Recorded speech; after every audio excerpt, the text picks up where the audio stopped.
آپ ماشاء اللہ ہمیں یہ بتائیں کہ اکثر ہم گلی میں جا رہے ہوں تو نیچے آپ کو ایک سائڈ پہ اخبار کا ٹکڑا مل جائے، دوسری سائڈ پہ 10 روپے آپ کو مل جائیں تو 10 اٹھا کے پاکٹ میں ڈالے جاتے ہیں، اخبار اٹھا کے یا دیکھا ہی نہیں جاتا، یا اٹھایا نہیں جاتا۔ تو کچھ لوگ جو تھوڑی سی محنت کر لیں اس کو اٹھانے کی کوشش کرتے ہیں، وہ بھی کسی گلی میں چوک میں کھمبے کے ساتھ لٹکا کے چلے جاتے ہیں۔ کیا معاملہ ہے یہ، کیا ایسے کرتے ہیں؟ اصل ہے دین کی کمی ہے، کیونکہ جب جناب محمد مصطفیٰ صلی اللہ علیہ وسلم کی اطاعت نہیں ہوگی، اللہ کے احکامات زندہ نہیں ہوں گے، تو پھر یہی ہوں گے کہ پیسے کو اٹھا کے اخبار کو اللہ کے نام کو کہنے میں اس کی بے حرمتی ہوگی اور نافرمانیاں ہوں گی۔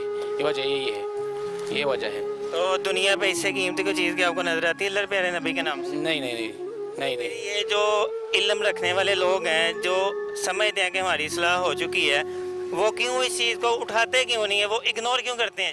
انسان کے پیدائش سے لے کر آخر تک اس کی اصلاح نہیں ہو سکتی ہے جب تک یہ محمد مصطفیٰ صلی اللہ علیہ وسلم کی اصلاح کرنے میں اطاعت نہ کرے، اللہ کے احکامات کو زندہ کرنے والا نہ بنے، اور ہر وقت ہمیشہ کے لیے اللہ کے اور اللہ کے رسول صلی اللہ علیہ وسلم کی اطاعت میں گزارنا چاہیے۔ اور اگر اس طرح نہیں کریں گے، اگر انسان کہتے ہیں میرا اصلاح ہو جائے، میں کامیاب ہوں، لیکن اس وقت کامیاب نہیں ہو سکتا جب تک کہ محمد مصطفیٰ صلی اللہ علیہ وسلم کی اطاعت میں زندگی نہ گزارے۔ یہ چینل پر ایک کوئی ایسا پیغام دیں کہ لوگ آپ کے پیغام کو سنیں، ان کے دل میں اللہ کے نبی کی محبت پیدا ہو، مقدس خوراک کی حفاظت کریں، کوئی اچھا سا پیغام دیں ہمارے چینل۔ وہ تو ہے قن امیت اللہ اور رسولہ، اللہ نے خود فرمایا، قرآن میں فرمایا، باعث فرماتا ہے کہ جب تک اس وقت تک مومن انسان کامل مومن نہیں ہو سکتا جب تک کہ اللہ کے رسول کی اطاعت میں نہ گزار دے۔ تو میرا یہ گزارش ہے کہ انشاءاللہ ہر وقت میں، ہر آن ہر گھڑی میں اللہ کے رسول صلی اللہ علیہ وسلم کی اطاعت کرنا چاہیے، تو کامیابی ملے گی، نہیں ورنہ کامیابی بہت مشکل کام ہے۔